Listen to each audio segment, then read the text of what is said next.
Actually, we have a very good relationship first, and I think we also respect each other about the work that is behind. We know it's not easy. We both give a lot for the sports and give our best, and so it pushes me to train harder and to find solutions. The goal is always to ski fast. I don't really care actually who is in the front. The time will tell the difference, and the one that makes the best job is going to be faster, and that's what we all focus on and nothing else. Meillard puts Switzerland into the gold medal position. Our guest today is one of the most complete and consistent technical skiers on the planet. Wait for the Precise, intelligent and quietly determined. Made it look so easy. Loïc Meillard.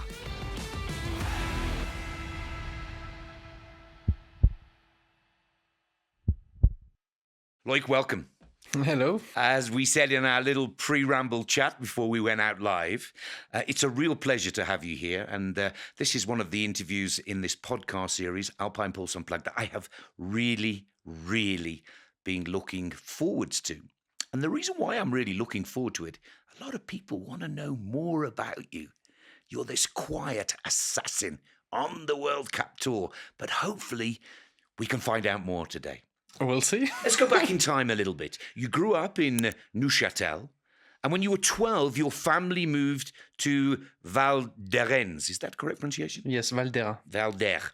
So that you and your sister could dedicate yourselves to skiing. So that's a big change at a young age.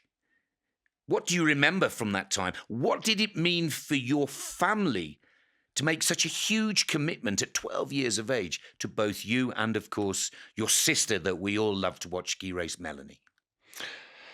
I think I remember pretty much everything. It was exactly at that age where you really remember what's happening. And I mean, it was a big step, but in a way it felt easy and simple because we were always spending our weekends, holidays in Eremans. We had an apartment there. We skied there in the ski club since we were kids. And so actually we spent all our free time next to school at that place. And so it was kind of natural and easy to move there. We knew many people, not everyone from the school, of course, but all the people that were skiing as well. So we were not coming to a place where we didn't know anyone and nothing, everything was new. So it made it easy. And of course, you talk about skiing every weekend, skiing in all kinds of weather and all sorts of snow conditions. Are these the kind of backstories that shaped the skier that you are today? Was it a love for the snow and the mountains, or was it gates from 12 years of age? No, it was just skiing, enjoying every moment on snow. And I think, skiing in all conditions, all weather helped also develop the technique that I have today. And that's definitely a part of me that helped to get where I am. And of course, there's Mélanie. As we mentioned, you shared your whole journey together. Tell us a little bit about the bond between brother and sister. We all love our brothers and sisters, but when you're both following this very difficult, especially in Switzerland, career pathway of being a professional ski racer.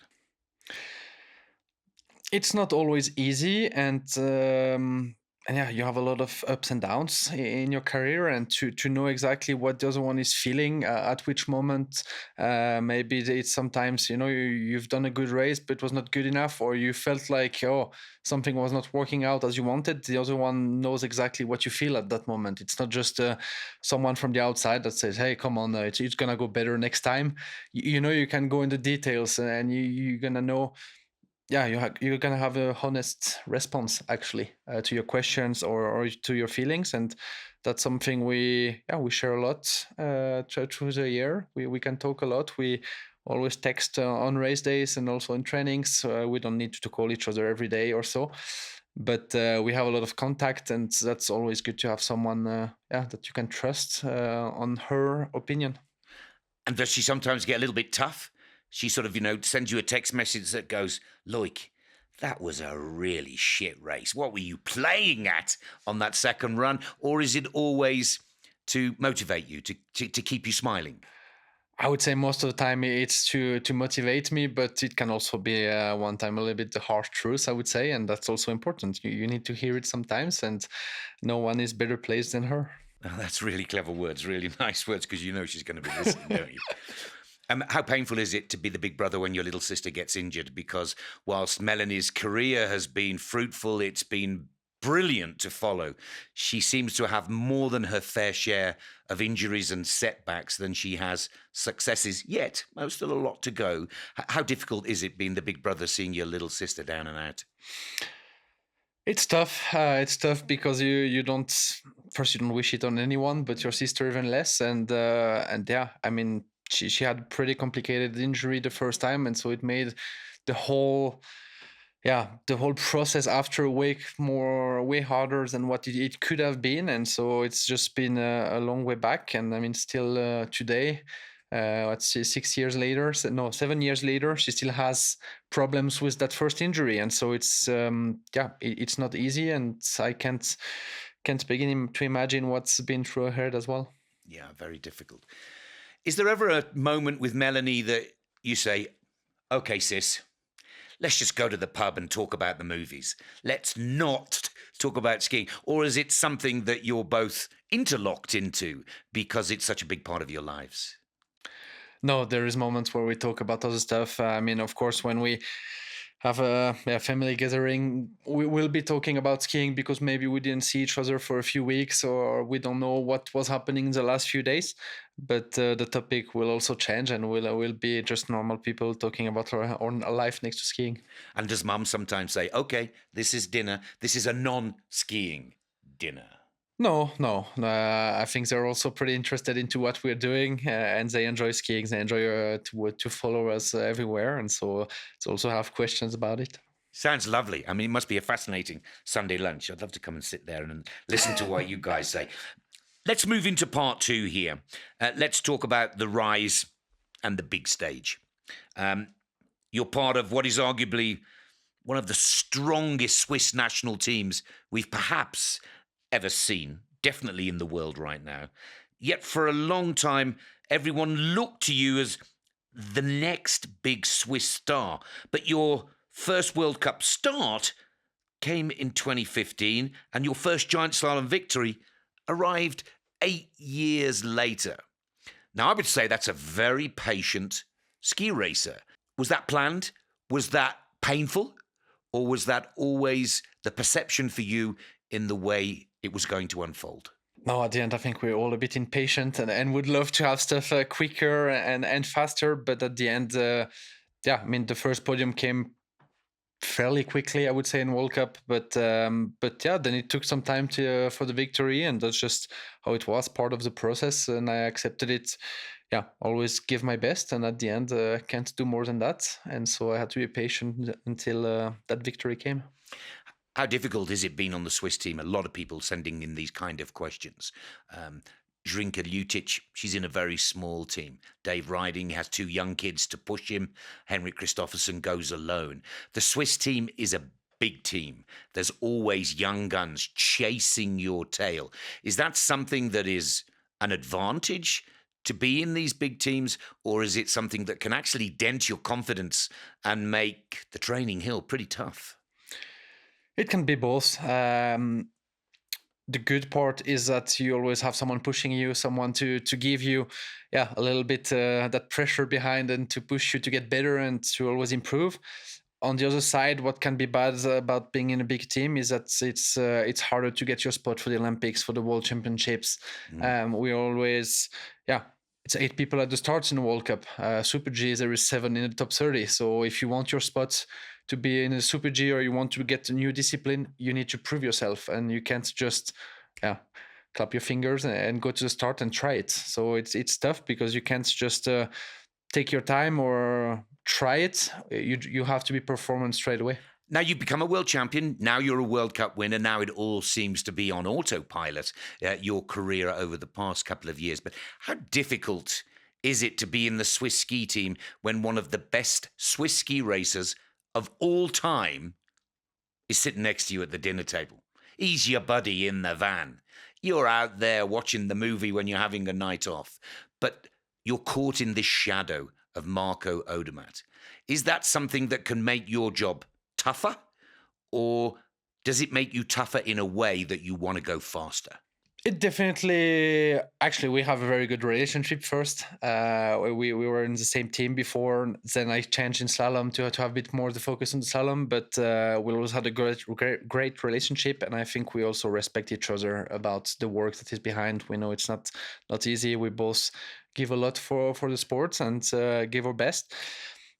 So I would say it's always pushes me as well because I want to be faster. I'm looking at what he's doing and I'm like, okay, I can be faster in GS. I can do that better and that. And so it pushes me to train harder and to find solutions. What can be tough, I would say, is the perception from the people next to skiing. And so it can be sometimes pretty harsh. And yeah, had my fair share of bad interviews or people writing me emails or messages on the social media comparing us and just actually not being so nice, but at the end that's part of the job and that's something we try to keep on the side. Yeah, and together, I mean, the fans get excited because you're one of the few that can beat Marco Odermatt, that has beaten, let's put the words in the right order, that has beaten Marco Odermatt. Does that give you a special buzz? Does it tell you that he's human after all? Or does it tell you to work even harder because now you've done it once, you want to do it every weekend, you go against him? Of course, you want to do it every weekend, but I think you want to do it every weekend against every ski racer, not just Marco or anyone else. It's more like you at the start, you are against yourself, against the time, and you want to be the fastest. At the end, it's some people like him has it a bit more often than others, but it's the goal is always to ski fast, and I don't really care actually who is in the front. The time will tell the difference. Yeah, a lot of people don't really understand the team dynamic, Loic. How do you? Is it all a little bit fake? He's my friend, but he's not really my friend. I want that bloody gold medal. He's my best buddy because he's from my ski club, but I want that world championship medal because I've noticed your killer instinct over the past 2 seasons has shifted. I mean, you really do have a killer instinct now, and the fans are really warming to it. But explain to our listeners and our viewers how this team dynamic works, because for me, it must be difficult when you're all out to beat each other. No question of a doubt. Every man for himself on race day. But you got to eat together, live together, train together, physio together, gym together, get in the car together. How do you balance all of that? I mean, you are at the gym in the afternoon. You're gonna push each other to be a bit better, to jump a bit higher, a bit further, to hold a little bit longer. That's part of the game. And then you're gonna have dinner, and everyone sit together, have a game afterwards. It's still gonna be competition, even in the game, but in a good atmosphere, a good way. And the day after, we also gonna give each other advice, maybe, or talk about corsets, snow material. But then once we get in the start gate, it's like, okay, now there's no one else. It's just you. It's you and the slope, the time, and the one that makes the best job is gonna be faster, and that's what we all focus on, and nothing else. Should we credit the coaches for this amazing team atmosphere, this sort of competition vibe everywhere? Because it feels like, to me, the Swiss team is getting stronger and stronger. I mean, they really are the powerhouse of alpine ski racing right now. Do the coaches kind of put you with Marco because they know that you're going to push each other? I think it's a mix. Maybe the coaches, the boss had some ideas, but also I think between us, the athletes, we all know what we want, and we all agree that it's a great way to move forward, to push each other, to work hard, to have results at the end. And so it's dynamics that we all bring together also to the table. Those are great words. I'm sure our listeners are going to really appreciate this sort of breakdown of how it all works, because it is working. I mean, let's take a look at Loïc Meillard when he gets on a roll.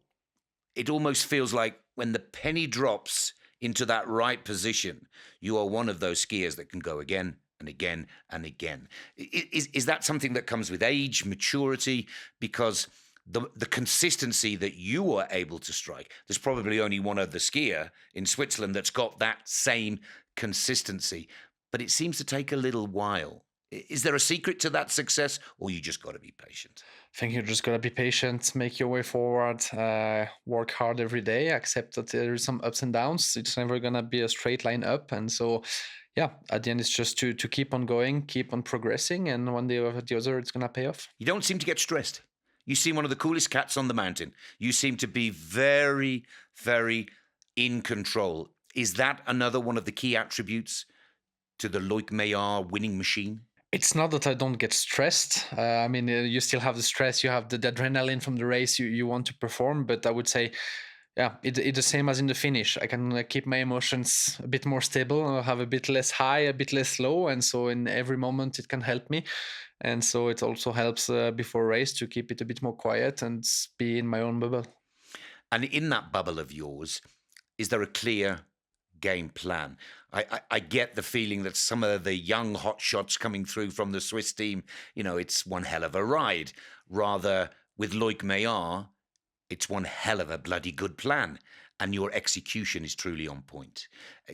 Again, because you waited for your success to come, because you've been patient, has that brought that calm, cool effect with it as well? Yeah, maybe a little bit, and also I'm not the skier that's risky at all on the slopes. Also, I have I just focus on skiing well technically and trying to be fast. Of course, I had to learn through the years also to be a bit more wild and let go a bit more the skis, but it's not something I can't just go and risk it all. It's not how I am, not who I am. And so it makes it tough sometimes on some races, because some races are just to turn off the head and go for it. And there I have a bit more trouble to do it. But I would say other way it helps to have the consistency at the end through the years as well, because it's maybe it works for a few seasons to be a bit wild, but then you have more chance to get injured or to have a bit some ups and downs, and maybe having that consistency helps to be always on the top. Yeah, consistency and cool, but you're not afraid. I mean, look at these stats here in Super G. Let's talk a little bit about speed, because as we said, you've got a sparkle for speed. And I watch you as a commentator so closely, and you're not afraid. And you're drawing on your technical skills. And then you start thinking, hang on a minute, he's got 3 disciplines. He's pretty much the king of consistency. Ooh, this story is far from over and can seriously develop. What are your thoughts on Super G? Because the way you're tackling the Super G, when do we see the downhill skis come out the bag? Downhill skis are gonna come the days that I hang the slalom skis on the wall, I would say. Now, I always enjoyed doing speed from a young age as well. It's fun, and I enjoy the speed, the jumps, the adrenaline. It's definitely different in the technique, but then you focus on 1-2 disciplines and build yourself in that direction. And the last few years we've been bringing the Super G a bit more out, but I would say it will stay there for now, because I know one athlete that is doing everything, Marco Schwarz, and big respect to him, because I couldn't do it. I know for me it wouldn't be possible physically and mentally, and so I just have to accept that 3 is I would say the maximum for me, and try to be good in what I do now. So Super G is there, but not every race, because some races are a bit tougher to be fast as a tech skier, and downhill will come the day that I have enough of slalom. Please don't stop the slalom, because the results are phenomenal. I mean, last season was a magical season for Loïc Meillard. You hit that gold medal a couple of times in the World Championships. Your skiing on the World Cup Tour, for me, went to another level. You seem to be in complete control. Your feet were exactly where you wanted them to be. The speed, the risk reward, all of those key assets. Would you agree that 2025 was the year where it all came together across slalom, giant slalom, and with some long speed skis on as well? I would say in slalom, definitely. GS, it's been a bit of the beginning of the season, very good at the end. Super G, definitely not a good season. but at the end, it always comes down to, I would say, also the confidence. And if you have a few moments that doesn't work well through your preparation or race, it can easily bring down a bit of confidence. And that's what happened in Super G. And at the end, with all 3 disciplines, I don't have enough days of training to build it back. And so that's it's tough to come back after that. Does Loïc Meillard sometimes feel a little bit unlucky? second in the slalom standings, third in the giant slalom standings. Let's go back another season, second in the giant slalom standings, second in the overall. Do you feel that there's just a little bit more that you need on the plate, and that could be discipline champion? And there's no reason why you can't be overall champion as well, to be honest, Loïc. I would say unlucky, because at the end, for a globe, it's just consistency through the winter to be faster sometimes. Of course, you have sometimes a period through winter where you finish a few times fourth for 100, few hundreds, and those moments you feel like everything is against you. You're hitting a wall, but that's part of the game. And yeah, I mean, for the overall or for the standings, I don't feel unlucky at all. Time will come.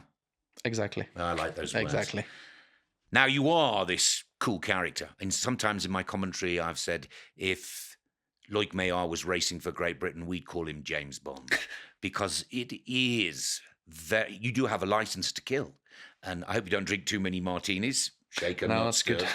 But the key thing is here, does that give you confidence? Taking 2 gold medals from the World Championships, we're heading into the Olympic season. It's a big season. And you've proved, most importantly, to Loïc Meillard, that James Bond normally kills when he shoots. He normally gets the bad guys. And therefore, do you feel very confident going into this Olympic season? Because it's one race, one day, with one discipline, and you need one kill. It's what's tough with World Championships, Olympics. You have to be ready on that day and bring it down the slopes. What definitely helps is that the last 3 World Championships I left with medals, so I know what to do in order to perform at that event and to be fast. But at the end, you have to be fit at that moment. You have to not be sick, not have pain anywhere, and be maybe rested, I would say, and ready to attack. So it's just to get into that shape for that race. If I'm able to do it, to get in the perfect shapes, then I know everything is possible. Yeah, and you do seem to peak. You don't go well early, but you come really strong when it matters. And is it something that you can do now? Peak for that big event in February? Well, there'll be 3 most likely, but you know how to raise your game when it really matters, because you do really have an amazing record at the World Championships and the majors. I know what to do to get there. Yeah, I know how to improve through the season and how to stay focused on what we have to do and not lose sight, I would say, of the goals. A lot of young racers ask me to ask the superstars, how do you hold your form through the season? Because it's a long season. We started back in October, and we won't get to the Olympics until next February. Again, is there any words of wisdom you can give to rising ski race stars to hold that form? Eddie Hallberg, Finland, gets a podium, but is he going to be skiing like that in February at the Winter Olympics? Does he know the secret that Switzerland's James Bond has, that he can win a race any place, anywhere, anytime? I don't think there is a secret weapon or anything. It's just listen to your body, know your body, and find the right balance between races, rest, training, know what to do at which moment. It's more for me, it's more to listen to my body. I got to know it through the seasons, through the years. Actually, by failing most of the time, you learn, not when it's working.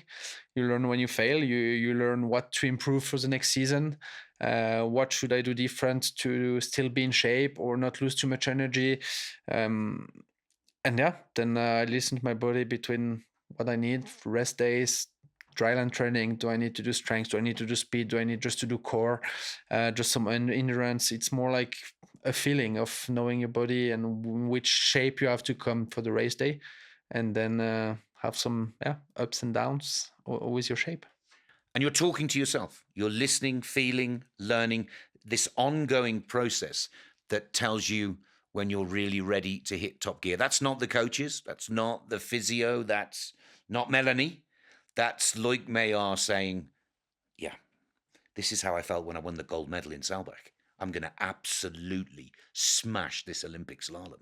I mean, you are your own, you're the person that know yourself the best at the end. But all those people around, physio, coaches, family, are here to help you get to that point and to help you stay sane at the end and be ready to get in that shape. Yeah, that's good. I've got one question. It's a bit of a selfish question because how do you feel about going to the Olympic Games when you've never skied on the racetrack before? Now, the guys, the downhillers, they've worked on it as a World Cup venue. Ladies in Cortina, they worked on the downhill track. But what's the slalom and giant slalom going to be like? Giant slalom, we'll see. I have no idea. Slalom, I skied a combined once in Bormio, so I've seen the slope, but I heard it's going to be a bit different. So it's just, I think at the end it's the same for every GS skier, every slalom skier. And so it's just to get there and have the right mindsets to attack. You have that mindset. I mean, I'm going to stick with James Bond, if you don't mind, Good. in my commentary. This is the James Bond of Swiss skiing, only because you just seem to be so calm and cool. I'd like to move on to our next part of our podcast. It's called Icy Slope.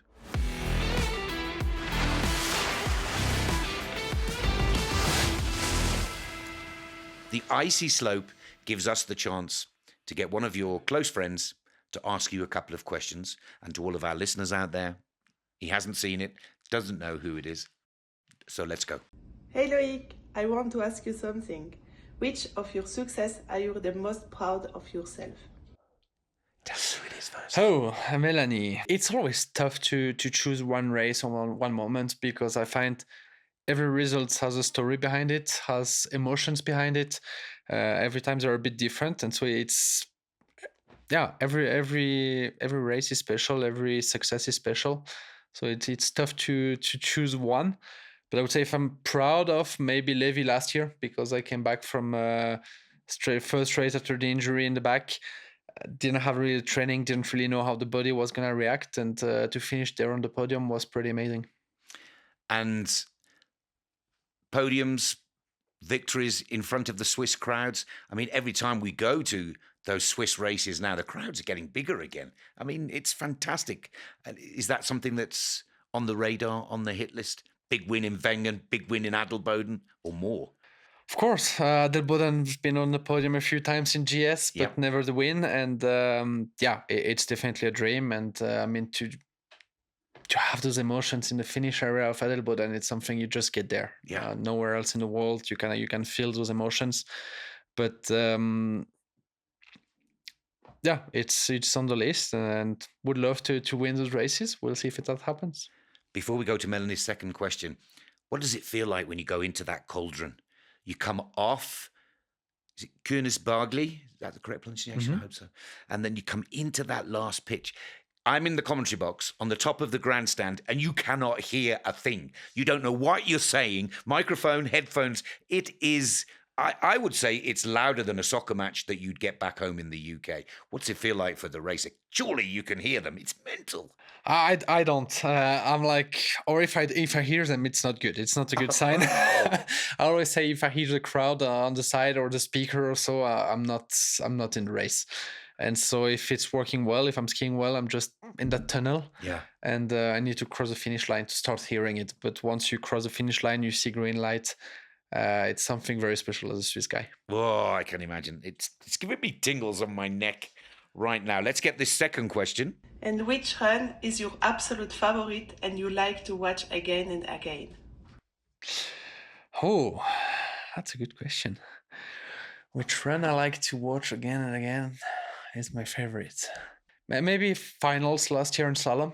I didn't do the podium or anything, but second run was for those conditions, the bib that I had, that was an amazing run. Best time on salt starting, I think 18 or 20. It's something that doesn't happen every day. Normally you get the best time when you start first or second. And so that's for me one of the best runs of how I skied, how I attacked the course and that snow. And so it's something that I will try to reproduce. We'll see if that's possible or not. Mélanie, can I choose one? You can. The one I'd watch time and time again is also from the World Cup finals when you won the giant slalom Yes. in Sun Valley. Wow, that was skillful skiing. Yeah, that was two very, very solid runs. No big mistakes. It was definitely tough conditions, tough course, tough slope. And that's, at the end, for me, it's often so. easier it is, more mistakes I'm gonna do, or more slower I'm gonna be, and tougher it gets, better it is. No, that was a spectacular way to wrap up your giant slalom season. Let's move on.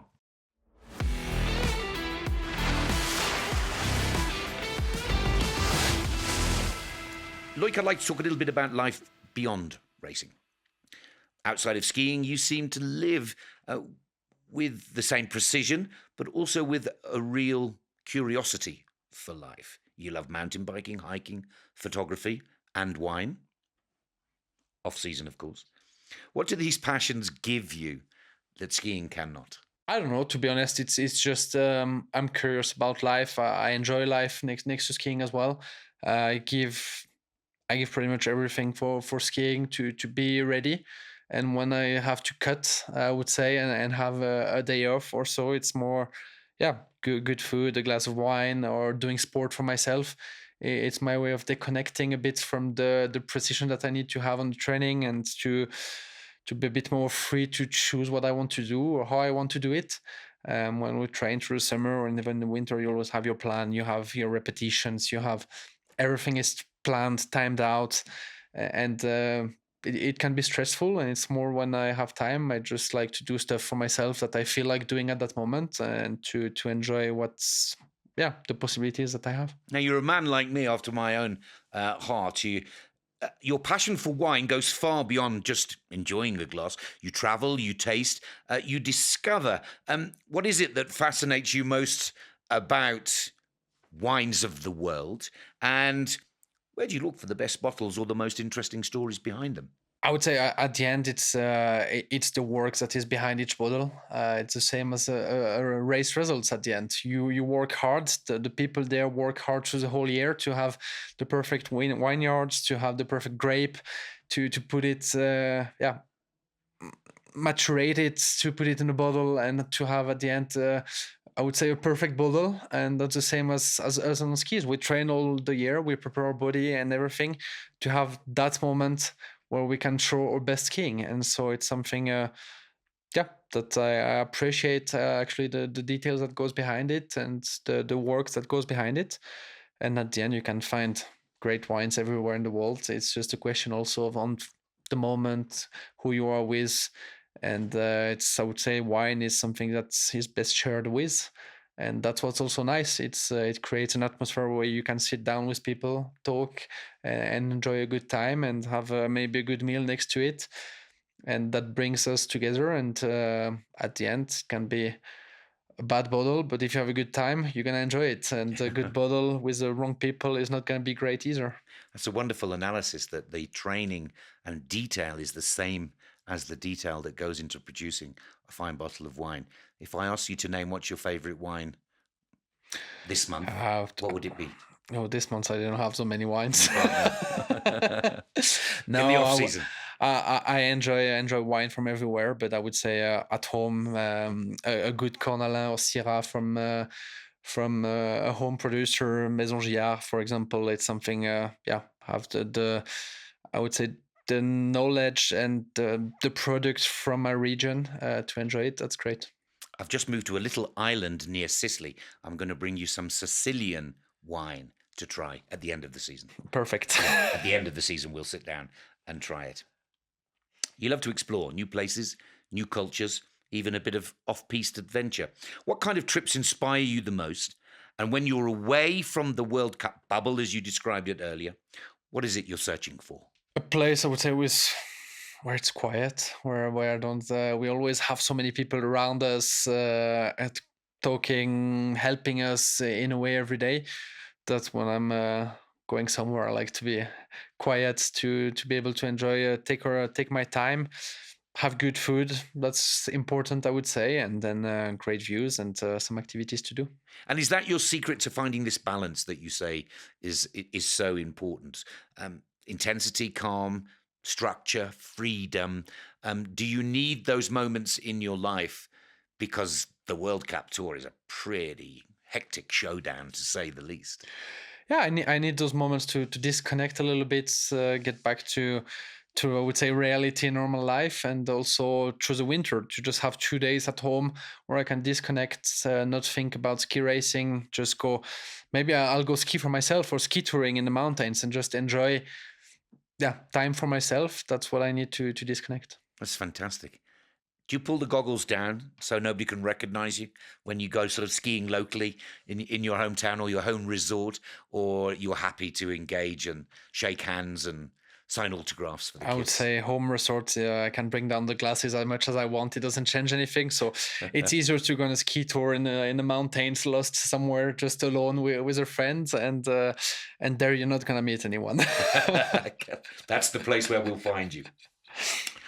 Okay, let's look ahead to wrap up before we go into some rapid fire. 7 World Cup wins.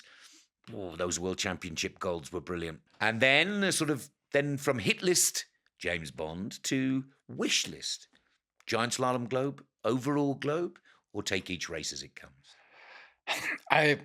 Of course, a globe, an Olympic medal, everything is dreams and goals. But at the end, I take every race as they come. I just try to give every weekend my best, and I know if I'm able to do it on the slopes, I can be fast, and then it's possible. So it's just to put the work to have that possibility. And one last question. A lot of young kids writing to me asking about this tremendous technique that you have. This it's skilled, it's balanced, it flows, it looks like poetry. It's very, very nice. Is this something that you've always wanted to? Have you emulated another skier that you liked when you were a youngster?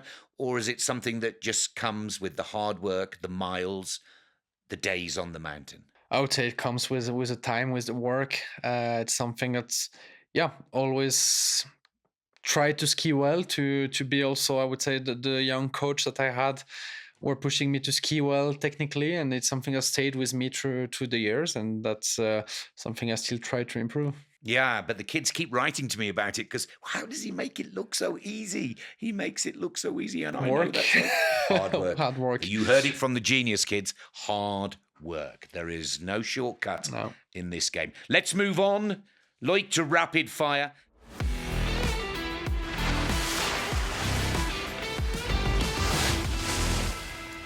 It's like a table tennis match. Good. I'll give you a choice. You ping the ball back as quickly as you can. Relatively straightforward, but it does get tougher as we get rolling. Here we go. Slalom or giant slalom? Both. Easy answer. Schladming or Saalbach?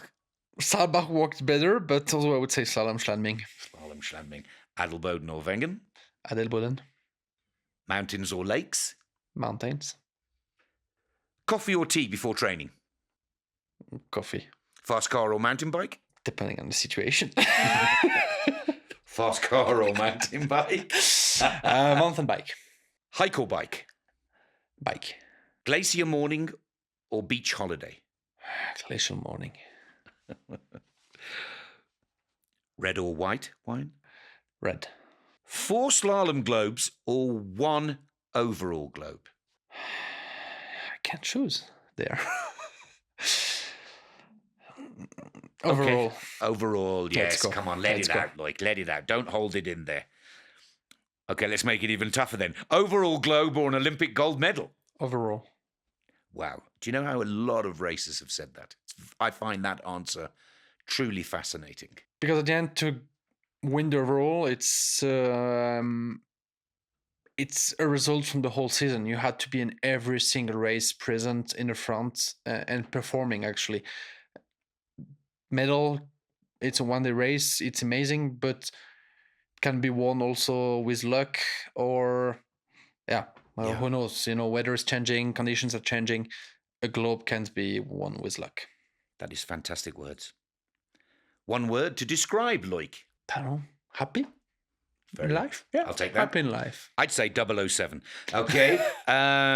Your best race ever? Sun Valley last year, GS. The toughest competitor on tour? Marco. The most beautiful course on the World Cup? Giant slalom Adelboden. I think I agree there. The best advice you've ever received? Believe in myself. Is there a pre-race ritual? Some stuff come back every time, but no, there's no ritual that needs to be done. If you weren't a ski racer, what would you be doing today? Good question. No idea. Okay. Okay. The best everyday moment that makes you smile. Enjoying a good meal with the people that I love. What's the one thing you hate the most when you have to share a room with someone on tour? I would say not being respectful. The worst advice you've ever been given? I don't know, I tend to forget them. That's a good plan. But let's keep going this way. Your worst ever trip? I think Sun Valley, 2 years ago, when it snowed a meter, that was a horrible trip. Yeah. Not once we were in place in Sun Valley, as that was amazing, but the trip to get there. Yeah, I do remember that one. And we'll wrap it up. I can't wait to hear this one. The worst wine you have ever tasted? For sure, a house wine in some hotel somewhere. Very politically correct. There was no flag attached to that one at all. Loïc, always calm, always composed, even in rapid fire mode. The precision is like a Swiss watch with just a touch of Amarone passion. Loïc, thank you for sharing your thoughts and your quietly powerful story with us today. You've shown that success isn't just about speed. You've taught us it's about patience, focus, and growing stronger with time. Consistency. And that is the word that's going to bring you all those medals and all those globes that you duly deserve. Thank you. Loïc, thank you so much. Thank you. Brilliant words. And to all our listeners, thank you for tuning in to Alpine Pulse Unplugged. Subscribe on Spotify, Apple Podcasts, YouTubes, and all major platforms for more stories from our heroes of the Audi FIS Ski World Cup. Many thanks for your company. It's goodbye for now. Alpine Pulse is an official podcast of the FIS, produced by Maniac Studios.